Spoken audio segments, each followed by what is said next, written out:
à toutes et à tous, bienvenue dans ce webinaire. Je me présente, Marion Fénan de la HK Maroc. Je vais m'occuper de la modération de ce webinaire qui a été organisé par la Chambre de commerce allemande en partenariat avec HB Law Firm et Audinex. Donc, nous allons parler aujourd'hui des nouveautés de la loi de finances 2023. Donc, avant de laisser la parole à nos intervenants, quelques mots sur le déroulement du webinaire. D'ici quelques instants, nous allons passer à l'intervention de M. Kabal Habashi du cabinet HB Law Firm et M. Taïf, et nous terminerons par une session de questions-réponses. Si vous souhaitez poser une question ou faire part d'un commentaire, les onglets questions et chat sont à votre disposition. Je lirai à voix haute en fin de séance vos questions afin que nos intervenants puissent y répondre. Donc, je laisse à présent la parole à M. Habashi. Nous allons faire un partage d'écran et nous pourrons commencer quelques instants. Voilà. On voit votre écran, M. Habashi. Juste mettre en plein écran et vous pouvez démarrer. C'est tout bon, la parole est à vous. Bonjour tout le monde. Je saisis l'occasion pour remercier déjà la Chambre pour cet événement, de nous donner l'occasion de présenter les nouveautés de la loi de finances.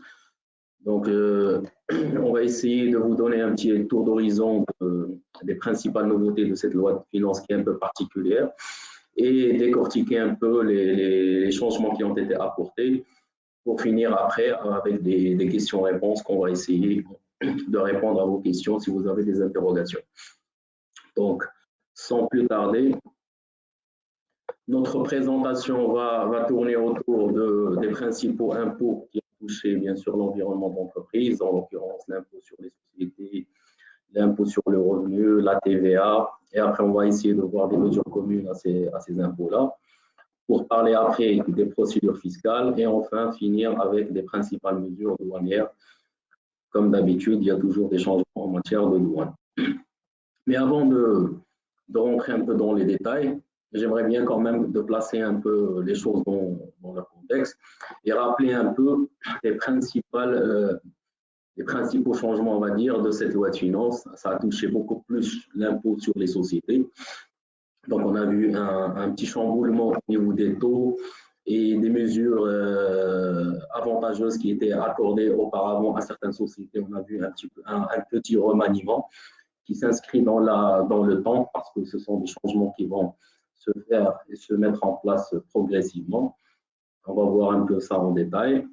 Il y a eu également des changements au niveau de l'impôt sur le revenu. Bon, il n'y a pas de gros changements. C'est vrai qu'on s'attendait, quand le gouvernement a été mis en place, on s'attendait à des changements pour l'IR, notamment salarial, mais malheureusement, les salariés ont été déçus par ces changements parce que ça n'a pas impacté réellement leur bourse. Et on a vu également des changements au niveau des revenus fonciers. Donc, on va voir un peu en détail qu'est-ce qui a été apporté comme changement. Troisième point, on va voir les changements qui ont affecté la TVA. Là aussi, on a essayé d'harmoniser un peu les taux. C'était toujours cette question récurrente d'harmoniser les taux pour ne pas subir certains taux qui des fois sont bas ou élevés par rapport à d'autres activités. Bon, ici, grosso modo, ça a affecté principalement les professions libérales. Donc, on a essayé d'hausser le taux de la TVA pour l'harmoniser. Et on va voir également, ça a affecté quelques professionnels, notamment du domaine agricole. Enfin, on a essayé de rationaliser les incitations fiscales. Donc là aussi, pour répondre à un besoin interne d'harmonisation, mais également pour répondre à une question qui est dictée par les instances internationales, notamment la question de sortie du Maroc de cette fameuse liste grise. Vous vous rappelez, on a évoqué ça l'année dernière et l'année d'avant. Donc à chaque fois, cette question est récurrente. Notamment, ça touche le statut de CEC et les zones d'accélération industrielle, donc pour pouvoir un peu être en harmonie avec les standards internationaux, sans pour autant être visé du doigt comme étant un pays qui est entre parenthèses un paradis fiscal sans l'être. D'accord? Donc, un petit rappel quand même du contexte dans lequel a évolué cette loi de finances. Donc, il y a un PIB de 4% de taux de croissance qui a été annoncé, un cours moyen du gaz de 800 $ US la tonne, c'est-à-dire c'est ce qu'on parle aujourd'hui. On va voir un peu les fluctuations que va subir cette matière au cours de l'année. 75 millions de quintaux de production céréale qui est prévisionnelle et un taux d'inflation, on va dire, optimiste, trop optimiste de 2%. Donc, on va voir est-ce qu'on pourra respecter ces taux ou ça va être quelque chose qui va déroger à la règle. La structure du budget d'État, un petit rappel quand même pour donner des chiffres. Le budget général hors amortissement de la dette, parce que la dette commence de plus en plus à peser sur le budget. Donc, on parle de 408 milliards de dirhams, etc. Les services de l'État gérés de manière autonome, on parle de 2 milliards 300. Les comptes spéciaux du Trésor, 111 milliards 700. L'amortissement de la dette, 78 milliards pour un total de 600 milliards et 400. D'accord? Les recettes, donc le revers de la médaille, les impôts directs et taxes assimilées, on a 113 milliards et 300, on va dire, ce qui représente 38%. Les impôts indirects, 120 milliards 600. Les droits de douane, 14 milliards. Les droits d'enregistrement, 16 milliards. Les revenus du domaine de l'État, 354 millions. C'est epsilon. Les produits du monopole, 19 milliards. Les dons et legs, 1 milliard 500. Les produits de cession de participation, 5 milliards. Et enfin, les recettes diverses, 3 milliards 500. Donc, pour un total de presque 300 milliards de recettes. Les dépenses. Donc, vous avez les dépenses qui pèsent réellement sur la structure du budget de l'État, c'est les dépenses de fonctionnement, ce qui représente presque 261 milliards, soit 66% du budget de l'État.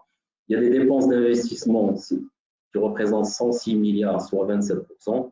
Et enfin, les dépenses relatives aux intérêts et commissions de la dette, c'est-à-dire ce qu'on appelle le service de la dette, c'est 30 milliards, voire 31 milliards, ce qui représente quand même 8% du budget de l'État, ce qui est énorme. Alors, sans tarder, voilà grosso modo le contexte dans lequel a été, on va dire, mise en place cette loi de finances. Vous vous rappelez un peu les années précédentes, quand même, on a vécu une pandémie qui a affecté structurellement l'économie du pays, mais pas uniquement au niveau local, mais au niveau mondial. Il y a eu également ce problème mondial de la guerre qui a également impacté les matières premières et a chamboulé un peu la donne. Et sans oublier, sans négliger quand même au niveau local, la sécheresse qui a un peu mis en difficulté le budget de l'État. Donc, ce qui a poussé peut-être le gouvernement à aller chercher d'autres sources de recettes, d'autres sources de revenus, d'où ce chamboulement de cette loi de finances par rapport aux lois précédentes. On va voir un peu des aspects particuliers, des taux un peu particuliers, des mécanismes particuliers qu'on n'avait pas l'habitude de voir dans les précédentes lois de finances. On va voir, ça a touché quand même certains impôts. Et on va essayer de commencer par les mesures qui ont impacté l'impôt sur les sociétés. Et là, ici, la vision qui a été défendue par le gouvernement, c'est dire qu'aujourd'hui, on avait des taux, plusieurs taux, et on avait des taux progressifs, et on avait des taux qui varient d'un secteur à un autre, et en fonction également des bénéfices dégagés.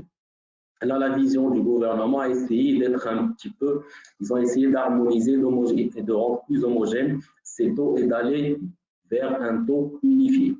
Bien sûr, pas tout de suite, mais ça s'inscrit dans le temps. Ce qui a peut-être a été mal perçu par la TPE, la petite entreprise, et ce qui a été peut-être bien accueilli par la grande entreprise parce qu'elle a quand même profité de ce remaniement. Et là, on a vu, la vision est d'aller vers un taux unifié de 20%. On va dire c'est le droit commun qui vise toutes les entreprises. On va voir un peu les paliers qui sont concernés. Et bien sûr, ce taux de droit commun de 20% touche bien sûr les entreprises qui dégagent un bénéfice qui ne dépasse pas 100 millions de dirhams. y compris les entreprises qui bénéficient du statut de CFC ou celles qui sont implantées dans la zone d'accélération industrielle. On tend également vers un taux de 35% qui serait applicable également à toutes les sociétés réalisant un bénéfice net égal supérieur à 100 millions de dirhams. Donc, bien sûr, à l'exclusion toujours des sociétés qui ont le statut de CFC et celles qui sont implantées dans des zones d'accélération industrielle, comme vous le savez. Donc, le gouvernement essaie d'encourager ces zones et d'essayer d'encourager les activités industrielles implantées là-bas. Donc, on ne va pas quand même, vu les avantages qu'on avait accordés, on ne va pas venir aujourd'hui et chambouler tout ça et remettre en cause ces avantages fiscaux pour pouvoir encourager ces niches. Et enfin, aller vers un taux de 40% qui va toucher un secteur, entre parenthèses, monopolistique, donc c'est-à-dire les établissements de crédit, les organismes assimilés, Banque El Maghreb, la CDG et les compagnies d'assurance et de réassurance.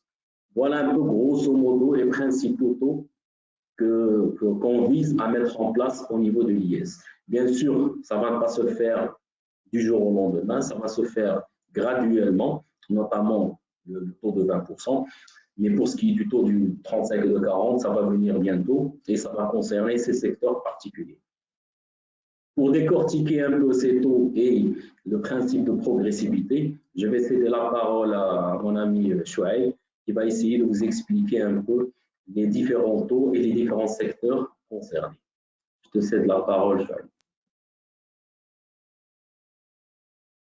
Bonjour tout le monde et merci pour cette invitation. Je remercie Maître Kamel pour cette brillante introduction qui nous a mis un petit peu dans le bain. Donc, par rapport à la mesures fiscales qui ont été introduites par rapport à l'impôt sur les sociétés. La première mesure, c'est le rehaussement du barème de l'IS par rapport au bénéfice net égal ou inférieur à 300 000 dirhams. Avant, ils étaient imposés au taux de 10%.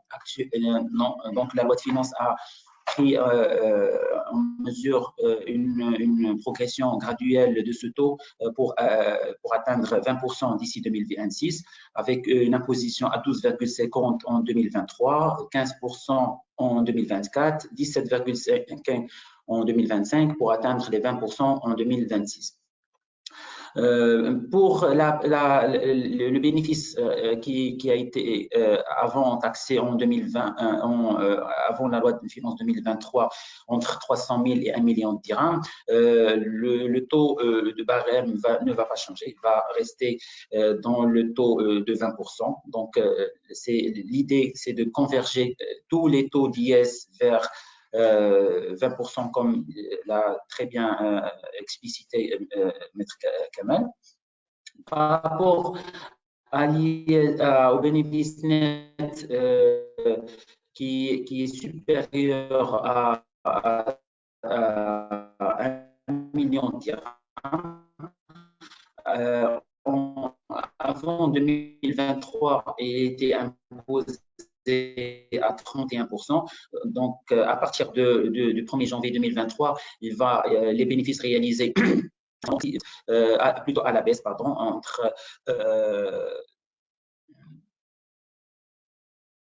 va être imposé en 2023 à 28,25, en 2024 à 25,50, en 2025 à 22,75 pour atteindre en 2026 le taux de 20%. Pour les sociétés dont le bénéfice net est égal ou supérieur à 100 millions de dirhams, le taux d'IS va aussi augmenter pour commencer en 2023 à un taux de 32%, 33% en 2024, 34% en 2025 pour atteindre un taux de 35% en 2026.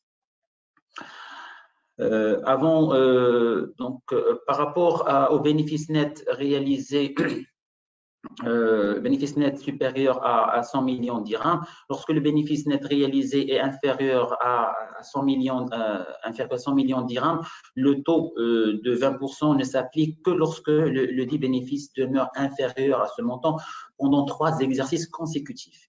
Il suffit qu'une seule fois vous dépassez le résultat net de 100 millions de dirhams, il faut subir cette IS donc pendant de 35% ou graduellement pendant 3 ans après ce dépassement pour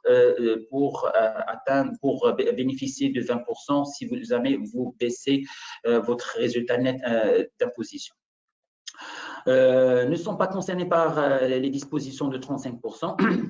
Les sociétés installées dans Casa Finance City, même s'ils dépassent 100 millions de dirhams de bénéfices, ils seront toujours taxés à 20%. Les entreprises installées dans les zones d'accélération industrielle aussi, et les sociétés constituées à partir du 1er janvier 2023 qui signent avec l'État une convention d'investissement avec des immobilisations ou un investissement de plus de 1,5 milliard de dirhams pendant une durée de 5 ans. Donc, ces 3 sociétés, ces 4 figures ne sont pas sont exclus du barème du 35% et restent dans le barème du 20%. Pour les sociétés installées dans les zones d'accélération industrielle, pour eux, c'est les nouvelles sociétés qui vont être installées. Donc, avant, ils étaient soumis à une exonération quinquennale pendant les 5 premières années, suivie d'une imposition de 15% ou de 8,75% pour tout ce qui est export. D'accord. Donc maintenant, pour uniformiser ce barème, donc on va passer de 15% qui a été appliqué avant à 16,25 en 2023, 17,50 en 2024, 18,75 en 2025 et 20% en 2026. Sachant que le régime fiscal en vigueur avant le 1er janvier 2021 demeure applicable aux entreprises installées dans les dites zones avant cette date. Donc, rien ne change par rapport à ceux qui ont été déjà installés, mais tout va changer pour les nouveaux sociétés qui vont être installées. Donc, l'avantage fiscal accordé à ces sociétés-là va un petit peu disparaître pour donner plus de challenge pour l'État afin d'attirer les nouveaux investissements sur d'autres bases. Par rapport à les sociétés installées dans Casa Finance City, donc elles aussi, elles bénéficient avant d'une exonération quinquennale de 5 ans avec un taux réduit de 15%. À partir de 2023, l'IS va passer à 16,25, 17,50 en 2024, 18,75 en 2025 et 20% en 2026. Sachant que l'ancien régime fiscal de CFC demeure applicable aux sociétés concernées au titre des exercices clos au plus tard le 31/12/2022. Par rapport aux sociétés, le bénéfice net égal ou supérieur à 100 millions de dirhams imposable au taux réduit plafonné à 20%, qui a été spécialement octroyé à certains secteurs d'activité comme les entreprises hôtelières, les sociétés sportives, les entreprises minières, les entreprises d'exportation et les exploitations agricoles, les sociétés industrielles, les sociétés d'externalisation de services, les entreprises artisanales et les établissements d'enseignement professionnel et ceux de location de cités et résidences de campus. Donc, avant, ils avaient un taux d'IS de 20%. Pour le bénéfice qui dépasse 100 millions de dirhams. Maintenant, ils vont aussi subir une progression pour atteindre 35% en 2026, sachant qu'en 2023, ils seront subis à 23,75, 27,50 en 2024 et 31,25 en 2025.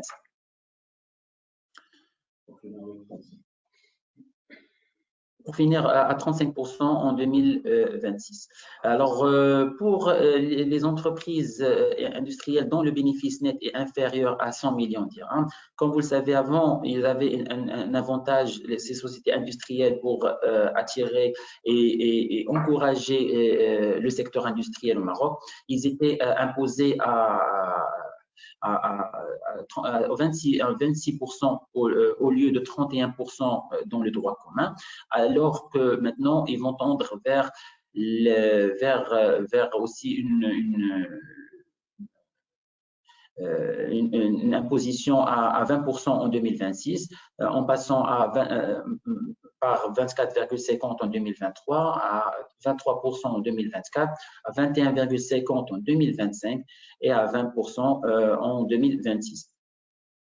Donc, juste pour donner une petite définition de l'activité industrielle, l'activité industrielle, elle concerne toute activité qui consiste à fabriquer, à transformer directement des biens meubles corporels, moyens des installations techniques, matériel, outillage, dont le rôle est prépondérant. Donc, l'industrialisation, et pas l'assemblage ou le packaging. D'accord ? Par rapport aux établissements de crédit, Banque Maghreb, caisse de dépôt de gestion et d'assurance et de réassurance, pour eux, malheureusement, le taux d'impôt va augmenter en passant de 37% qui était déjà appliqué, 35% pardon, à 37,75 en 2023, à 38,50 en 2024, à 39,25 en 2025 et à 40% au titre d'exercice à partir de 2026. Par rapport aux acomptes prévisionnels au titre de chaque exercice ouvert, donc le calcul se fera sur la base du nouveau barème de l'exercice appliqué, sur la base du résultat réalisé en exercice N-1.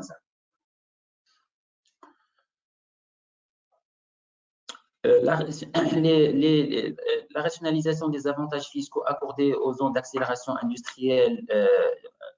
Donc, donc, les sociétés qui exercent leur activité dans les zones d'accélération industrielle dans le cadre de chantiers de travaux et de construction ou de montage seront exclus du régime favorable octroyé aux sociétés installées dans ces zones-là, y compris les établissements de crédit et les entreprises d'assurance et de réassurance intermédiaires. Donc, l'exclusion va consister en quoi? Donc, la suppression de l'exonération quinquennale à partir de la date de l'exploitation et l'application d'un taux d'imposition de droit commun en 2023 sans attendre l'expiration de l'exonération de 20 ans. Donc, à partir de 2023, on va passer dans le taux graduel pour atteindre le taux de 40% pour ces établissements-là. Rappel des mesures transitoires en matière d'IS à partir de 2023. Donc, les entreprises exclues du régime d'imposition installées avant le 1er janvier 2020 seront soumises au taux de droit commun, donc directement à titre des exercices ouverts à partir de 2023. Et les entreprises installées dans les zones d'accélération industrielle avant 2021 et imposables selon le régime en faveur avant cette date, à l'exclusion des entreprises visées à l'article 6 du CGI seront soumis après l'expiration de la période de 20 ans consécutive suivant la période d'exonération totale de l'impôt. Donc, pour eux, l'État s'est engagé et leur a donné ces avantages-là. Donc, elle va garder ces avantages-là pour ces sociétés-là. Et donc, le changement se fera après l'expiration des 20 ans.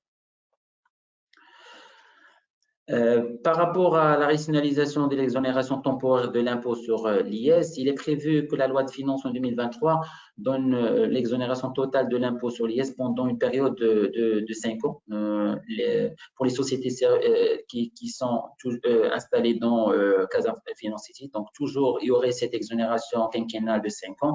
Après, il y aurait aussi l'exclusion des établissements de crédit et de réassurance de ces avantages de CFC. Donc, ils seront toujours soumis au droit commun, que ce soit qu'ils sont installés à CFC, que ce soit qu'ils soient installés dans la zone d'accélération industrielle.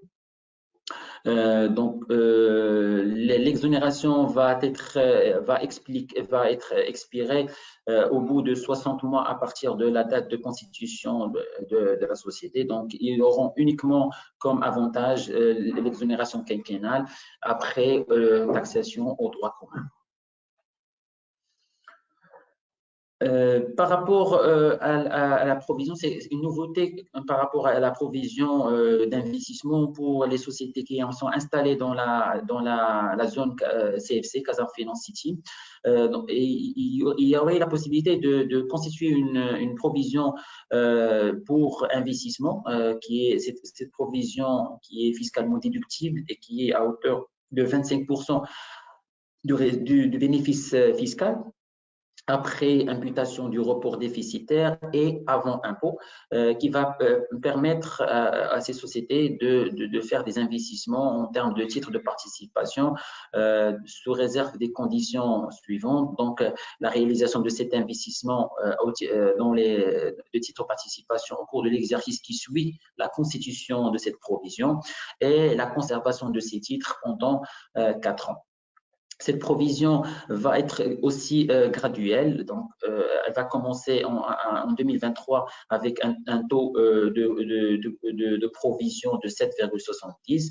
Après, on va passer à 14,30 en 2024. Après, on va passer à 20% en 2025 pour atteindre 25% en 2026. Aussi, par rapport maintenant aux OPCI, il y a eu un chamboulement ou bien un changement, de gros changements par rapport à l'OPCI. C'est la révision du régime fiscal des organisations de placement collectif immobilier qui repose sur l'application d'une manière permanente de l'incitation fiscale relative au sursis d'impôts d'IS et d'IR. Avant, cette incitation ou bien ce sursis de paiement d'IS ou d'IR, il était limité au 31 décembre 2022. Actuellement, il est permanent. La suppression de l'abattement de 50% d'impôts réalisés lors de la cession ultérieure des titres reçus en contrepartie de l'apport précité. Donc, cet avantage, on l'a supprimé pour tomber dans le droit commun, donc la position en totalité sur le bénéfice. La suppression de l'abattement de 60% applicable aux dividendes distribués aux OPCI.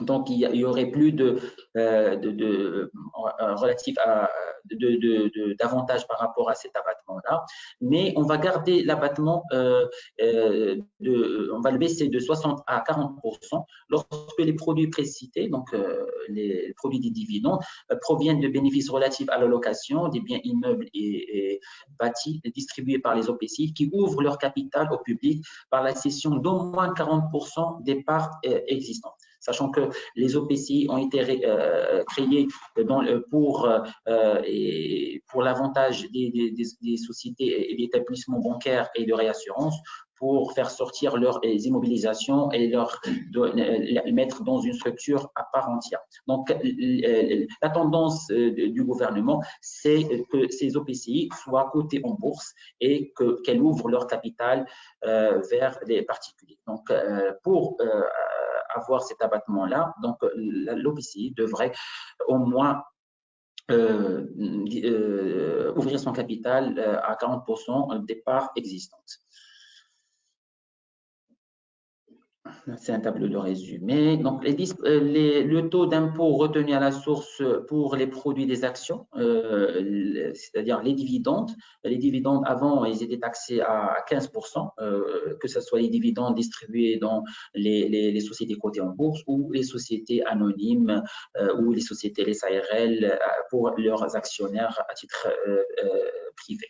Donc, cette mesure qui a été une grande surprise pour la CGM, un gros cadeau, c'est-à-dire baisser les dividendes de 15% à 10%, en passant en 2023 à 13,75, 12,50 en 2024, 11,25 en 2025 et pour atteindre 10% en 2026. Chose qui a été apprécié par la CGM et considéré comme un gros cadeau, vu que il y a quelques sociétés qui sont comptées sur le bout des doigts, qui font ces distributions de dividendes et c'est du pain béni pour eux. Donc, les produits et actions par social et revenus assimilés distribués sont considérés avoir été prélevés sur les exercices les plus anciens, donc pour l'exercice 2023. Donc, on va imposer le taux à 15%, mais à partir de 2023, donc le résultat de 2023 qui sera distribué en 2024 subira la retenue à la source de 13,75 etc. Enfin, dernière mesure par rapport à l'IS, il est prévu de limiter l'exonération en matière d'impôts retenus à la source aux dividendes et aux produits de participation de sources étrangères distribués aux non-résidents. Ces entreprises concernées sont les sociétés installées dans les zones d'accélération industrielle et dans la CFC. En rappelant que les dividendes pour les sociétés qui sont installées avant 2023, qui étaient installées à la CFC et à la zone d'accélération industrielle, bénéficient d'une exonération totale vers leur société mère. Maintenant, ces dividendes seront imposés actuellement et seuls les produits provenant de sources étrangères et distribués pour les non-résidents qui seront exonérés.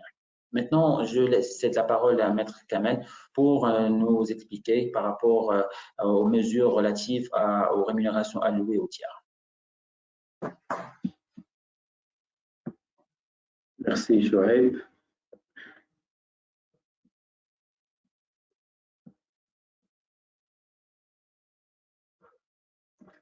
Je reprends la main. Alors, autre nouvelle disposition qui concerne et qui a cette fois-ci lié et qui a fait trop jaser et qui a fait couler beaucoup d'encre, notamment cette histoire de retenue à la source. Et donc, la question qui s'est posée, ça concernait quelle catégorie de prestations, quelle catégorie de professionnels, etc.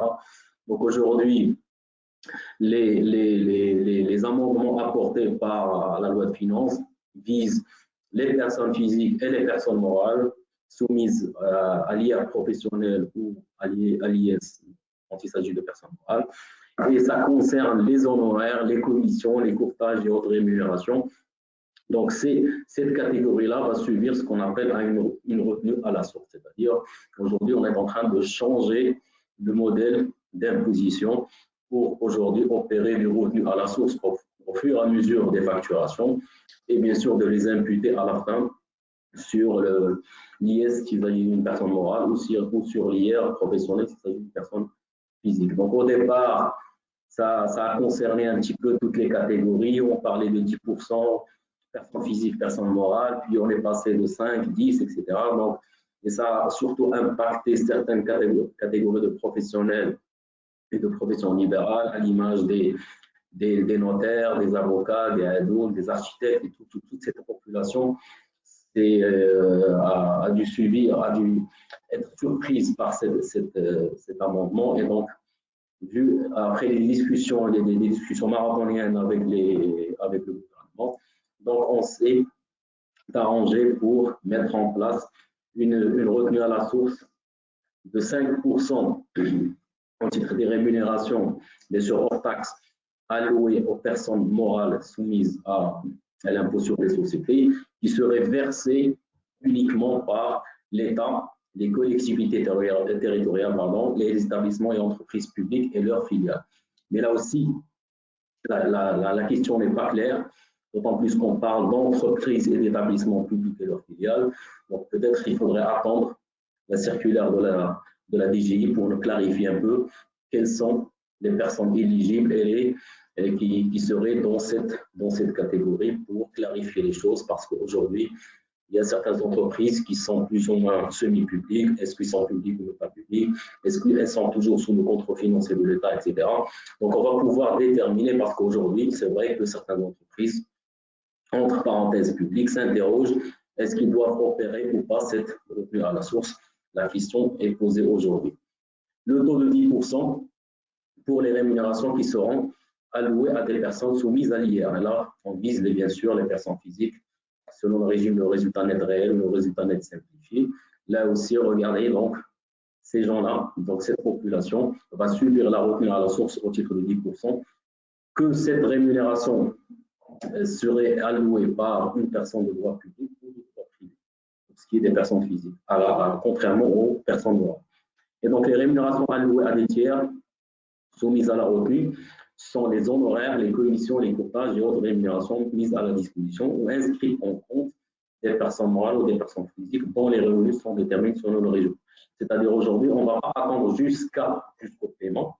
Dès lors qu'on a facturé et que cette facture a été comptabilisée, donc il faut opérer cette retenue.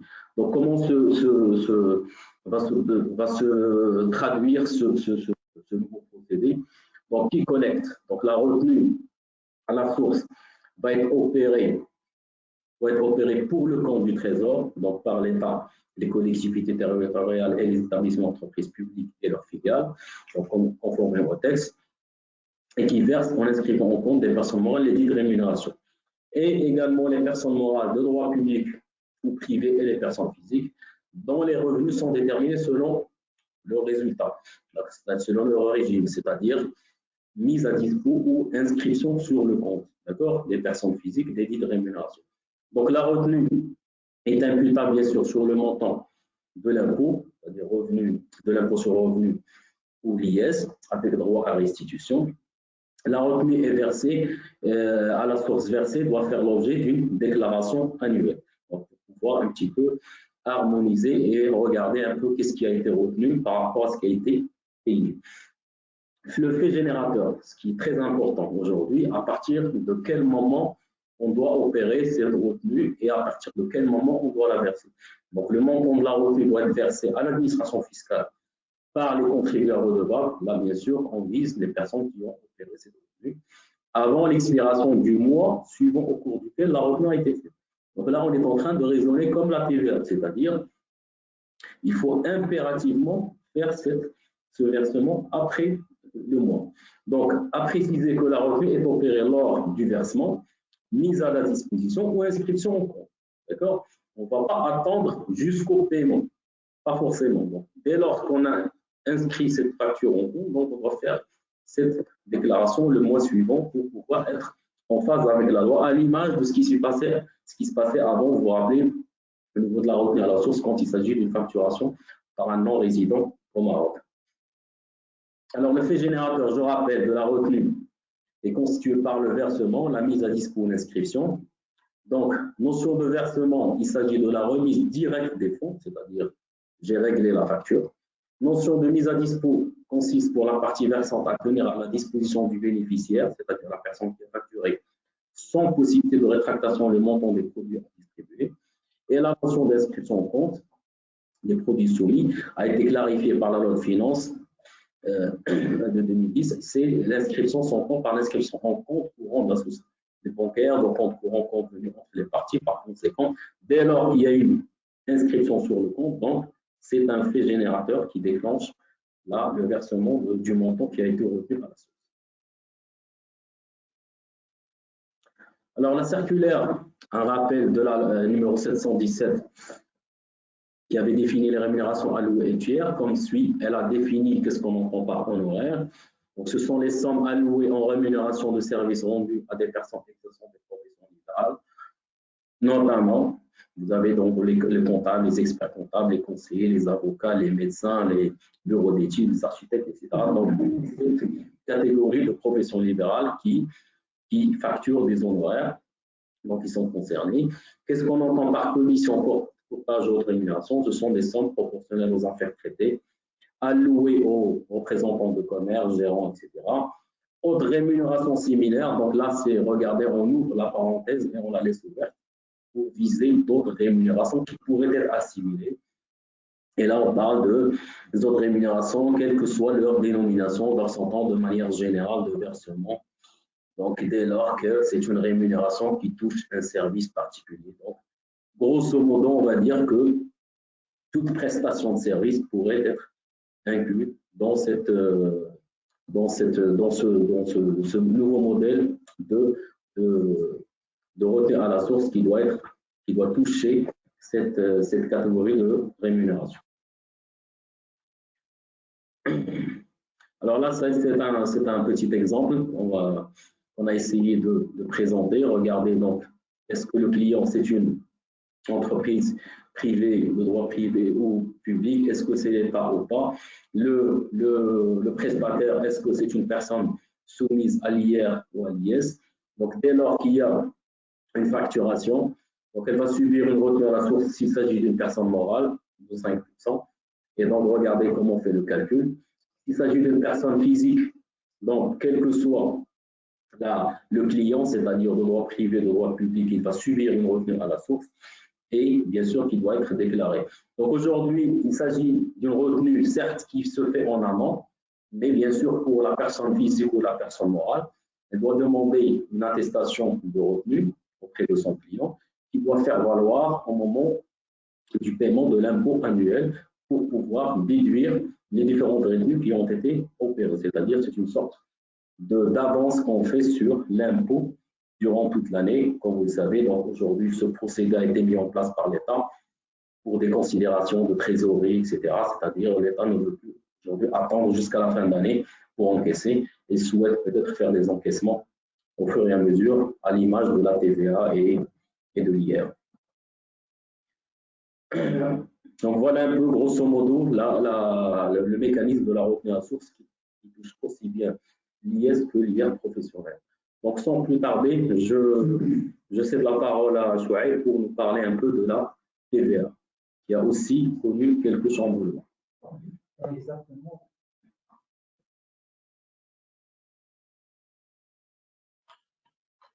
Effectivement, par rapport à la TVA,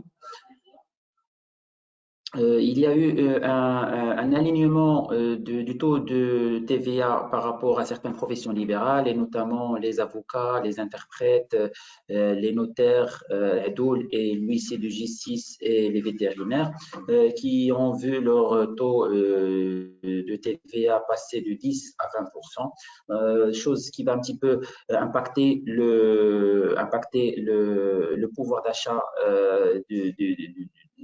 du consommable, notamment lors de l'acquisition de biens auprès d'un notaire, qu'il va un petit peu lui taxer ses honoraires au taux de 20%. Aussi par rapport aux avocats, les particuliers qui n'auront pas à pouvoir déduire leur TVA et vont subir la TVA sur la base des honoraires des avocats au lieu de 10%, qui vont un petit peu subir un taux de TVA de 20%. Autre mesure par rapport à la TVA, c'est aussi l'exonération sans droit à déduction des ventes et prestations de services effectuées par certaines personnes physiques dans la limite de qui réalisent un chiffre d'affaires qui ne dépasse pas annuellement 500 000 dirhams, y compris les catégories suivantes. Donc, on a rajouté les avocats, les interprètes, notaires, adouls et huissiers de justice, les architectes, les maîtreurs, vérificateurs, les géomètres, topographes, arpenteurs, ingénieurs, conseils, experts en toute matière, et aussi les comptables agréés et les vétérinaires, afin pour encourager ces personnes-là qui démarrent leur activité et ou bien qui ont subi une baisse de leur chiffre d'affaires pour atteindre 500 000 dirhams. Donc, il y aurait un petit peu une concurrence déloyale entre ces professions-là, vu que certaines professions vont appliquer la TVA, vu que leur chiffre d'affaires dépasse 500 000 dirhams annuellement. D'autres professions qui ne vont pas atteindre les 500 000 dirhams vont, quant à eux, proposer leurs services ou bien facturer en hors taxe. Donc, il y aurait comme une facture entre ces professions libérales. Cette mesure va rentrer en vigueur à partir du 1er janvier 2023. Par rapport à aussi à l'institution d'une formalité réglementaire pour les bénéfices de l'exonération de matériel agricole. Donc, les produits et matériels destinés à usage exclusivement agricole, dont la liste est définie par le CGI et qui bénéficient de l'exonération de TVA aussi bien à l'intérieur ou en achat en intérieur qu'en importation, sans formalité réglementaire préalable, seront soumis à une procédure dans le but de s'assurer de leur destination. Avant, à titre de rappel, pour bénéficier de cette exonération de TVA, l'agricole ou l'agriculteur, partait chercher une attestation auprès du ministère de l'Agriculture pour avoir cette exonération qui sera remise à son fournisseur pour avoir l'exonération de TVA. Maintenant, il y aurait un changement dans la pratique et maintenant on va passer vers la direction des impôts qui va donner cette attestation d'exonération de TVA. On attend la circulaire pour voir les modalités de cette ou bien les formalités de cette acquisition en exonération de TVA. Tout cela, c'est dans l'idée que avant il y avait certaines personnes qui usaient de cette brèche afin de détourner l'usage de certains matériels agricoles vers d'autres usages hors agricoles. Donc, cette mesure-là a été prise en considération pour rationaliser ou bien maîtriser la destination des matériels destinés uniquement à l'agriculture. Autre mesure, c'est l'exonération aussi de la TVA en importation par rapport aux aliments de bétail et de volaille. Cette mesure a été prise en considération pour faire face aux impacts de la sécheresse qu'a subi notre pays et pour un petit peu diminuer le prix d'achat des aliments du bétail et du volaille qui je rappelle, ils étaient imposés au taux de 10% auparavant. Maintenant, je cède la parole à Maître Kamel pour nous parler sur les principaux directives, mesures relatives à l'impôt sur le revenu.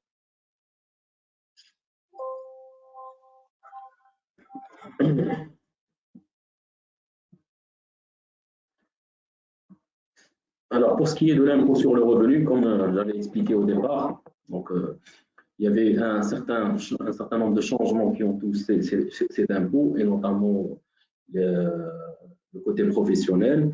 Et on va essayer de voir un peu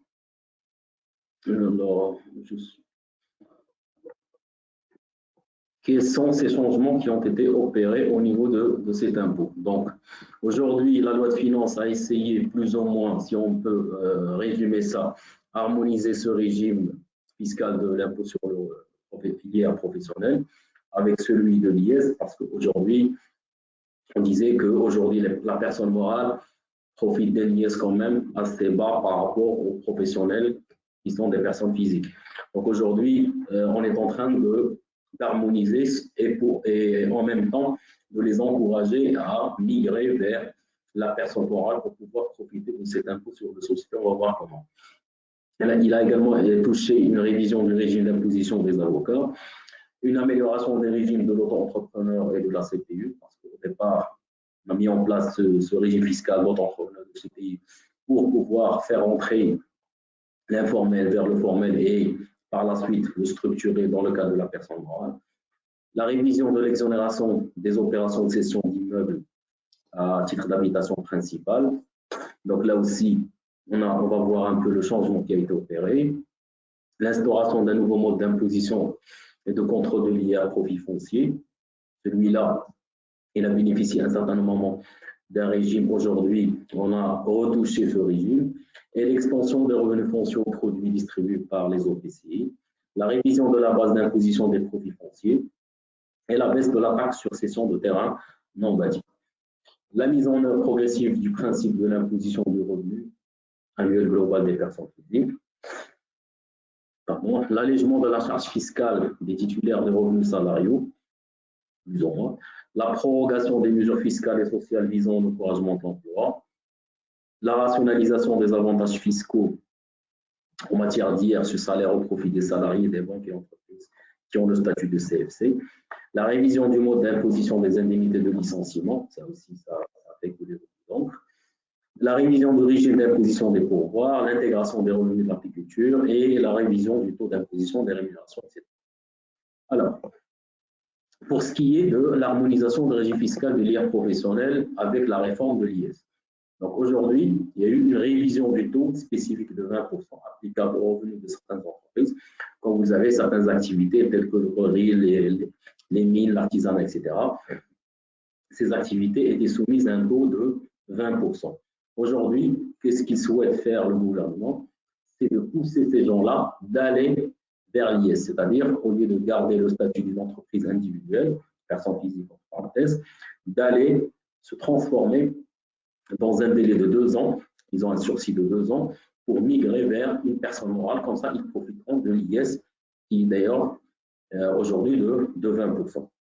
Donc cette mesure de 20% est appelée à disparaître, et donc cette catégorie de personnes, ils ont un délai de 2 ans pour se transformer et d'aller vers une personne morale s'ils veulent toujours garder le taux de 20%. À défaut, donc ils vont adhérer au barème de droit commun en matière d'IR, c'est-à-dire aujourd'hui, le barème, le taux de 20% exceptionnel en matière d'IR va disparaître s'il ne se transforme pas en personne morale.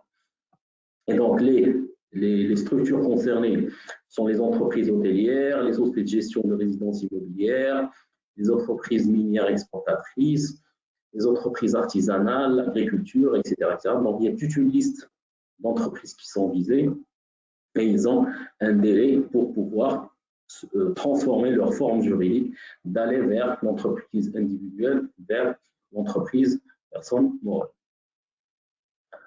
Il y a une autre disposition qui vise cette fois-ci une catégorie de professions libérales, en l'occurrence les avocats.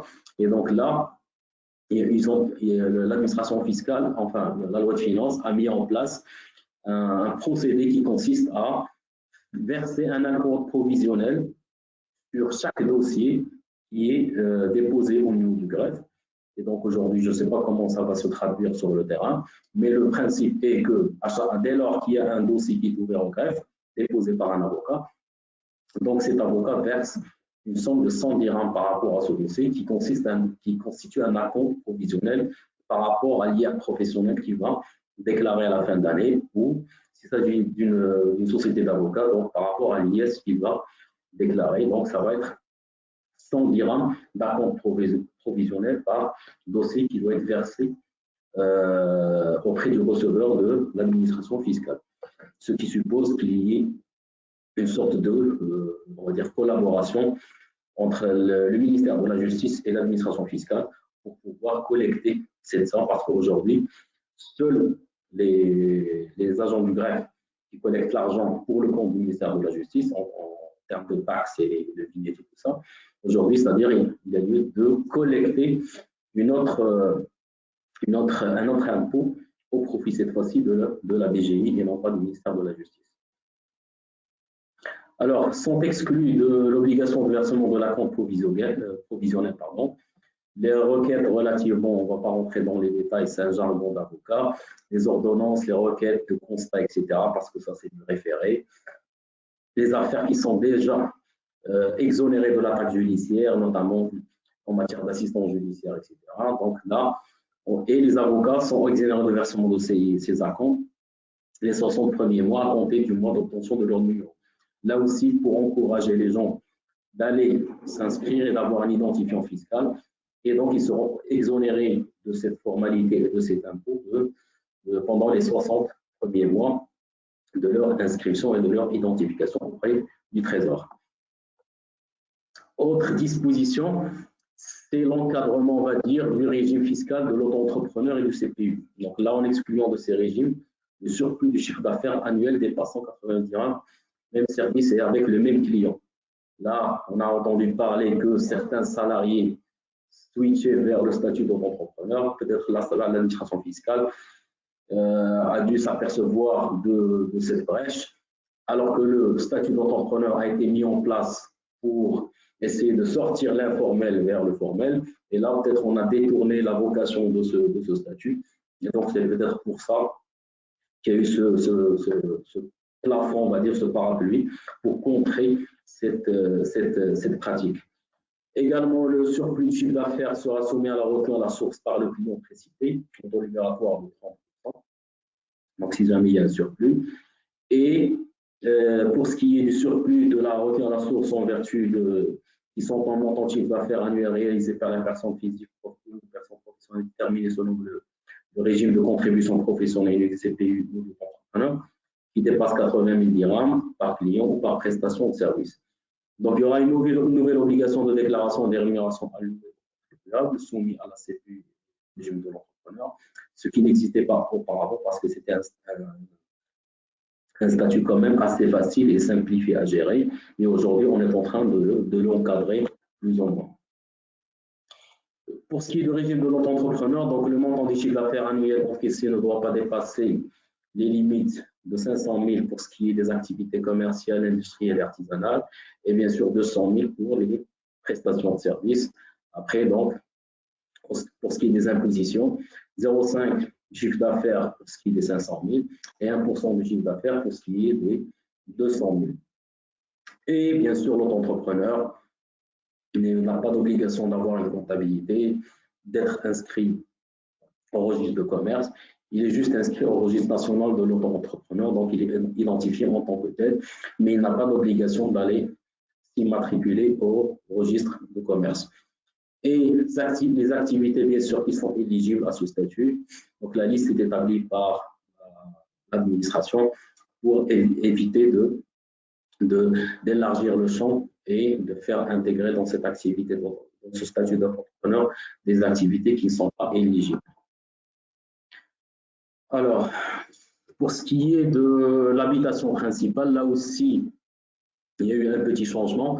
Donc, dans la mesure où il est prévu une exonération au titre de l'IR pour les profits fonciers relatifs à la cession d'un immeuble ou partie d'immeuble occupé à titre d'habitation principale depuis au moins 5 ans, par le propriétaire ou les membres de la société, réputé fiscalement transparent, si c'est un bien acquis dans le cadre d'une société fiscalement transparente. Et il y a une définition de qu'est-ce que c'est qu'une habitation principale. Donc ici, tant qu'elle n'a pas été louée affectée à un usage professionnel, l'unique logement dont dispose la personne, le logement choisi par la personne à titre d'habitation principale, le logement que les Marocains résidant à l'étranger conservent au titre de leur habitation principale au Maroc. C'est-à-dire, là, on vise uniquement l'habitation principale et non pas l'habitation secondaire. Alors, ça, c'est un petit exemple. Je ne vais pas rentrer dans les détails, je crois qu'on a passé le temps. Il y a eu également un changement au niveau de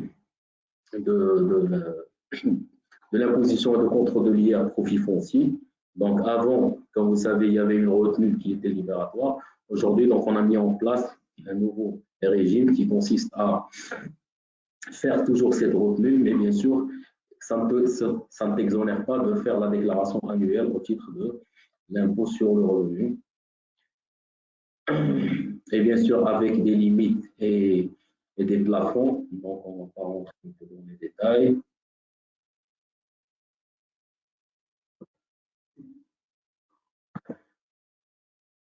Au niveau de la TNB, donc il est prévu de baisser quand même la taxe sur la première cession de terrain non bâti, passant dans la zone rurale à la zone urbaine de 30 à 20%, ce qui est considérable, alors qu'avant c'était soumis quand même à 30%. Donc là aussi pour encourager un peu la cession des terrains qui vont sortir un peu du périmètre rural, vont entrer dans le périmètre urbain.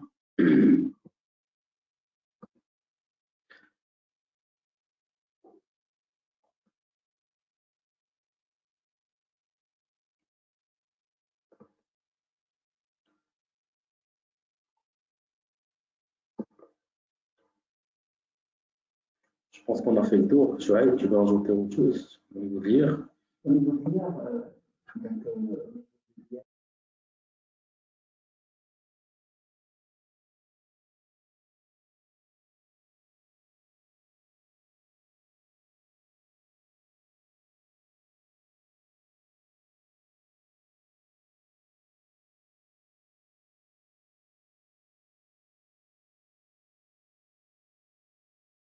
Alors, on ne vous entend pas, Monsieur Taïf. Il faudrait allumer le micro.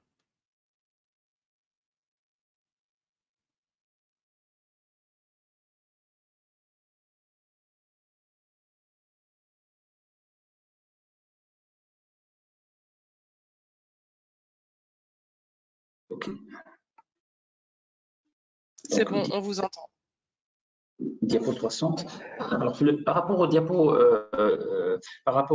relatifs aux revenus fonciers, il y a eu la conservation du mode de recouvrement actuel par voie de RAS, donc la RAS qui est généralement 10% de 15% sur la base du revenu locatif annuel. Donc, inférieur à 120 000 dirhams, on fait une RAS à titre de rappel de 10%. Au-delà de 120 000 dirhams, on fait une retenue de la source de 15%. Ces retenues de la source qui vont être prélevées par le locataire en contrepartie du bailleur qui sera une personne physique, sera considéré comme des acomptes.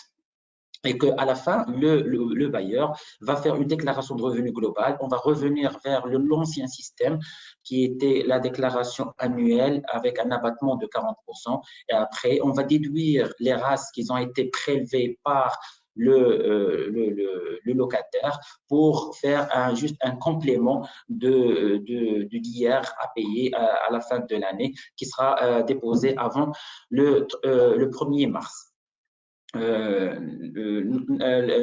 Par rapport aux revenus locatifs, et ça c'est une question qui se pose tout le temps, c'est que pour les revenus locatifs qui sont inférieurs à 30 000 dirhams, il n'y aurait pas de retenue à la source à réaliser, d'accord? Et aussi, mais ça n'exonère pas que le bailleur fasse une déclaration de revenu global annuel. Donc, il sera exonéré de l'IR et il sera exonéré de la retenue à la source, mais ça n'empêche pas de faire sa déclaration de revenu global. Aussi, autre chose, c'est que avant il y avait une option qui a été donnée par rapport à la retenue à la source, c'est que le bailleur pouvait donner une option au locataire pour qu'il ne fasse pas cette retenue à la source. Actuellement, cette option a été abrogée. Toutes les personnes morales ou les personnes physiques soumises à la RNS doivent faire une retenue à la source aux personnes physiques bailleurs. Autre mesure, c'est par rapport au rachat avant terme du contrat. Avant, donc, la retenue à la source par rapport au rachat des contrats avant les termes. Donc, il y a eu une baisse déjà par rapport au bénéfice de ces contrats d'épargne retraite. Avant, ils étaient exonèrent ils avaient un abattement de 40% après 8 ans d'épargne et une fois on atteint 50 ans d'âge révolu. Actuellement, l'âge il a été baissé à 45 et si jamais on fait une avance ou bien un rachat partiel de ces montants-là ou bien de ce contrat-là, on va faire une retenue à la source de 15% non libératoire. Donc, la compagnie va vous faire une retenue à la source de 15%, va vous donner une attestation et ça n'empêche pas que de faire une déclaration annuelle qui va s'ajouter à d'autres revenus pour calculer l'IR et déduire la race qui a été prélevée par la compagnie pour, si jamais, faire un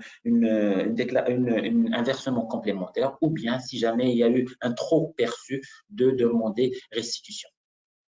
Le cas de contrat arrivé à terme, donc, il y aurait maintenant un petit avantage, c'est que par rapport, si jamais on atteint les 8 ans de durée de cotisation et on atteint l'âge de 45 ans, normalement, on était imposé, on avait un avantage de 40% d'abattement forfaitaire. Maintenant, cet abattement est fractionné. Donc, par rapport à la partie à la fraction du revenu que vous allez percevoir qui est inférieure à 160 000 dirhams, vous allez avoir un abattement de 70%. Et par rapport à la fraction qui est supérieure à 160 000 dirhams, vous aurez un abattement de 40%. Et avec la possibilité d'étaler ce rachat sur 4 ans afin de bénéficier du barème de l'IR et peut-être que de passer d'un palier supérieur vers un palier qui est inférieur.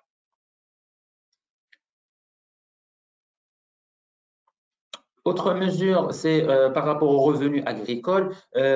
Avant, les agriculteurs qui avaient un revenu annuel qui est inférieur à 5 millions de dirhams, ils étaient exonérés de l'impôt et aussi ils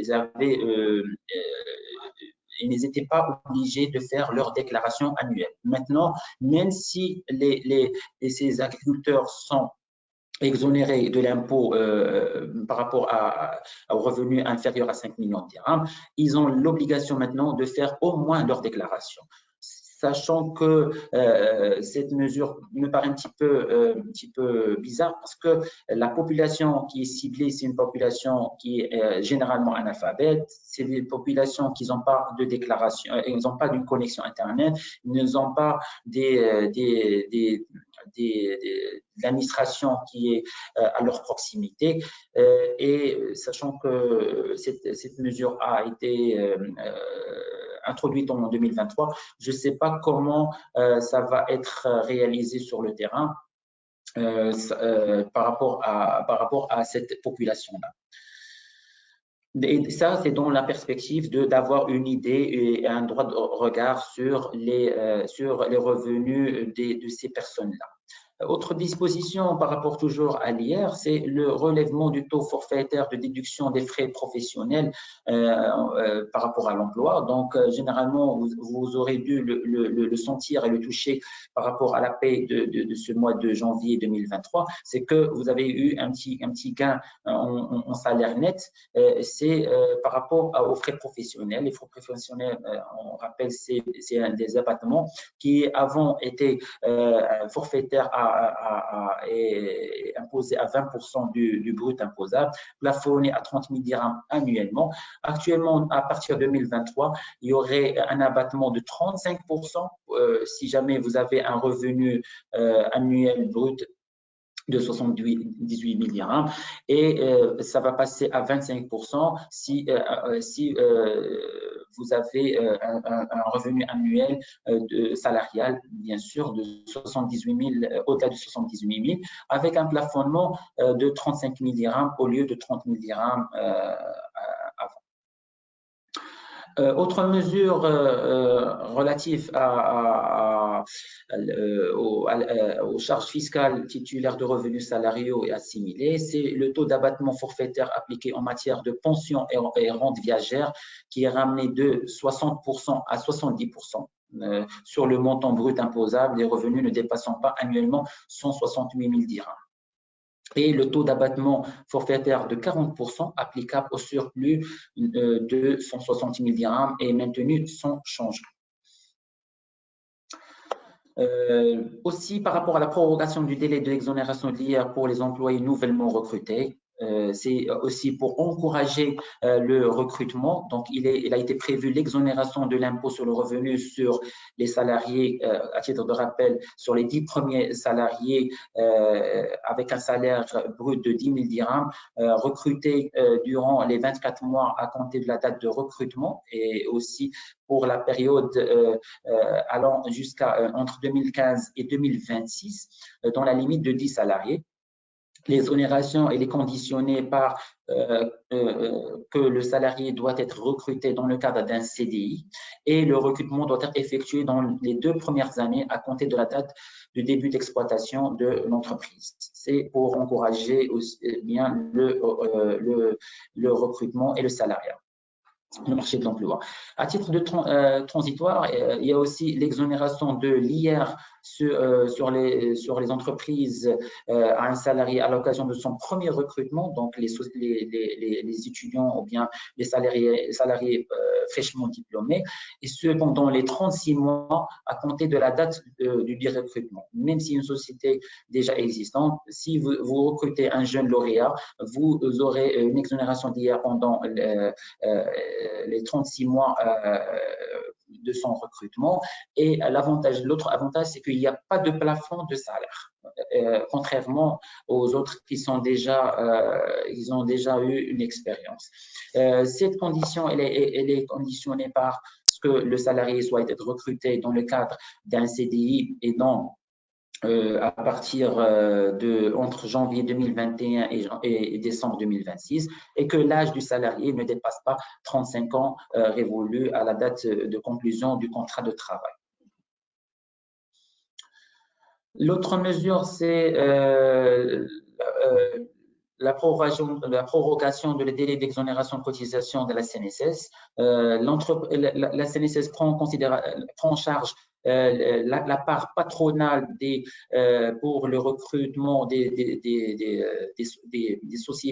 salariés lors des 24 mois pendant les 24 mois et durant les 2 premières années de la création de la société, et prend en charge la part patronale et qui sera limitée juste pour les 5 premiers salariés et non pas les 10 salariés. Les 10 salariés vont bénéficier de l'IR, mais uniquement les 5 premiers qui vont bénéficier de l'exonération de la part de la cotisation, de la part patronale.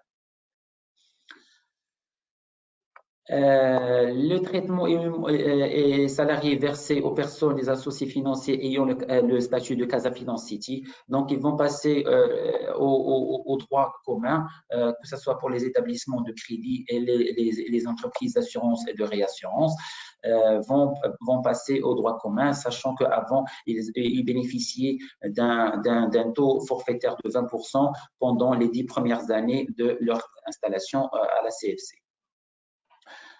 Aussi, par rapport au plafonnement de l'exonération de l'impôt de revenus en cas de licenciement, donc les indemnités exonérées a été plafonnée à 1 million de dirhams, c'est une mesure qui a été clarifiée pour faire face aux divergences et malinterprétations et litiges qu'on constate beaucoup dans les tribunaux.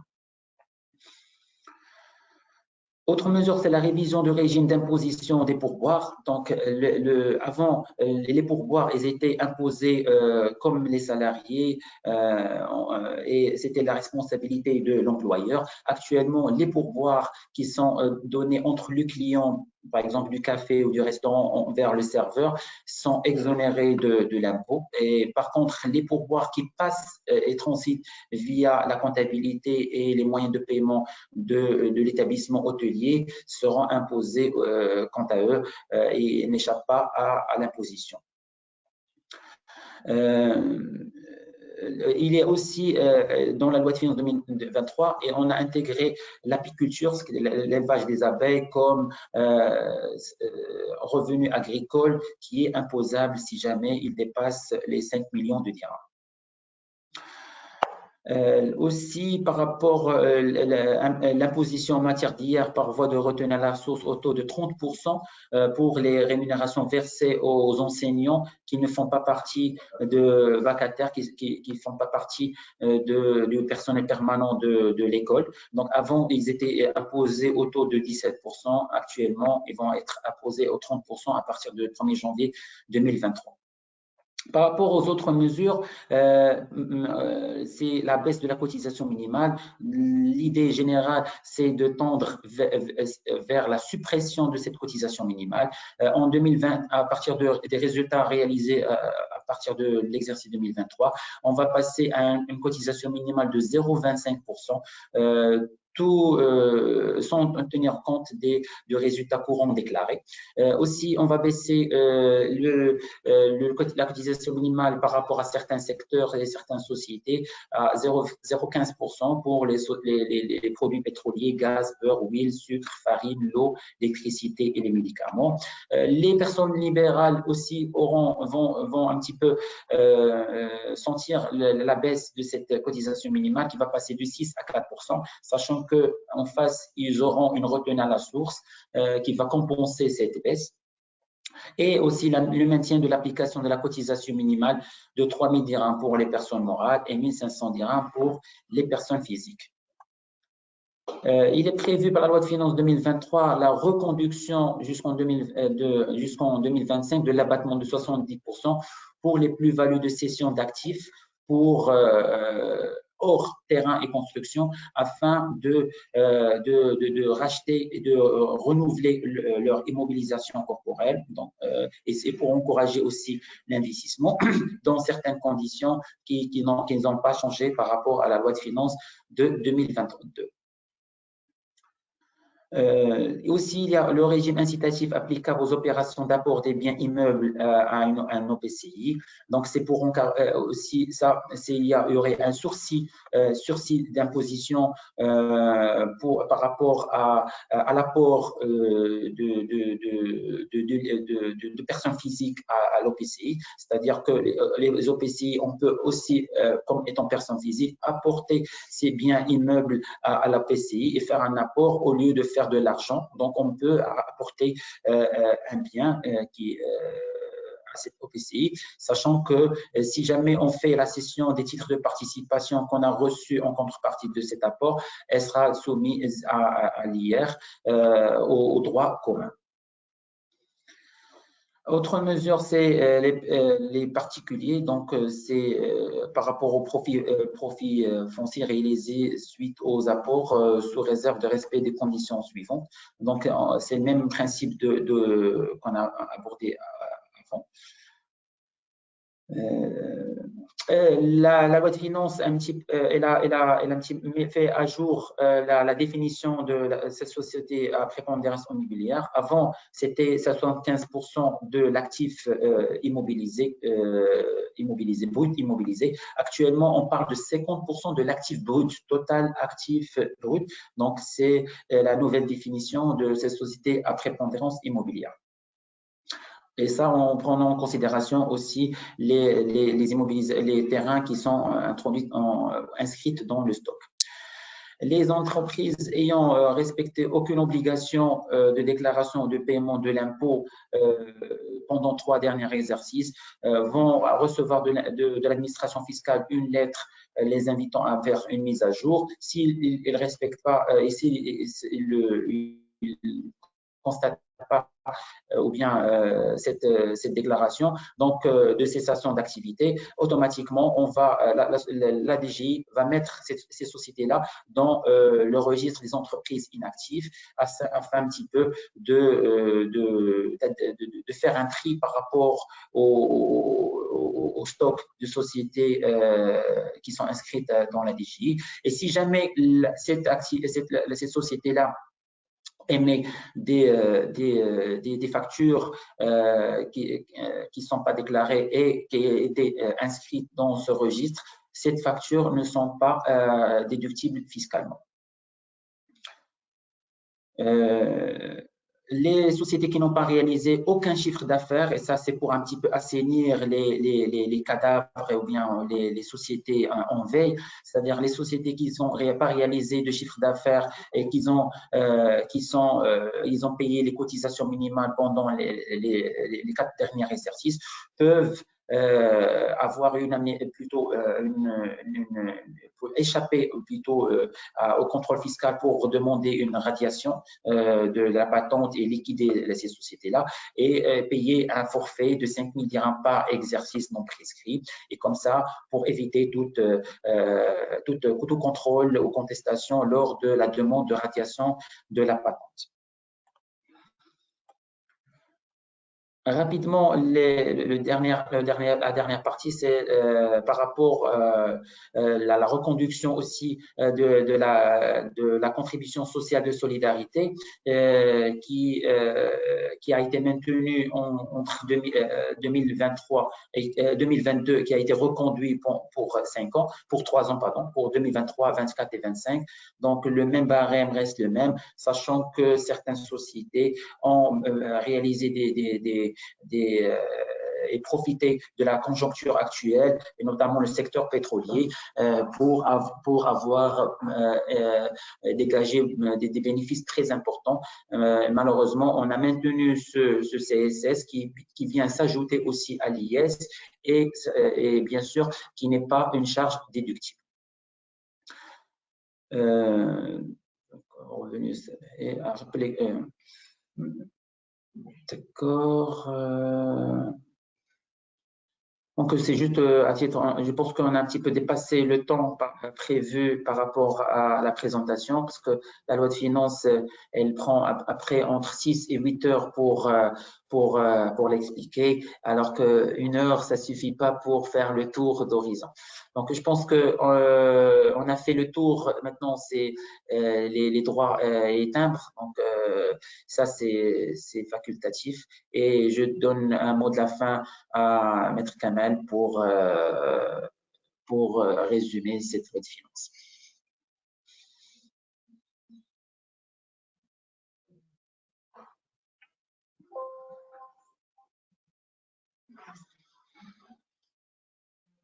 Merci, Chouaib. On s'excuse, Marion.